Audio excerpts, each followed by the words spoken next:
पाकिस्तानला भारताच्या लष्करी कारवाईची भीती वाटते, मात्र तरीही एक कट पाकिस्तानकडून रचले जातात. भारताकडून संभाव्य कारवाईच्या भीतीनं पाकिस्तान संयुक्त राष्ट्रांकडून संरक्षण मदत मागणार आहे. पाकिस्तानच्या सुरक्षा परिषदेचे आपत्कालीन अधिवेशन बोलावण्याची मागणी केली आहे. भारताकडून हल्ल्याच्या भीतीनं पाकिस्ताननं आपले राजनैतिक प्रयत्न तीव्र केलेले दिसत आहेत. पाकला भारताकडून संभाव्य प्रत्युत्तर कारवाईची भीती वाटतेय. पाकिस्तानची संयुक्त राष्ट्रांकडून संरक्षणाची मागणी आता सुरू झालेली आहे. त्यासाठी प्रयत्न पाकिस्तानकडून सुरू आहेत. UNSCची आपत्कालीन अधिवेशन बोलावण्याची मागणी त्यांच्याकडून करण्यात आली आहे. सिंधू पाणी करार रद्द केल्याचा मुद्दा पाकिस्तान UN मध्ये मांडणार आहे.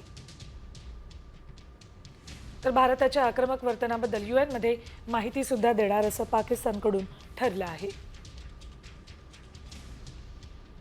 तर भारत पहलगाममध्ये झालेल्या हल्ल्यानंतर प्रत्युत्तरादाखल कारवाई करेल अशी भीती पाकिस्तानला आहे.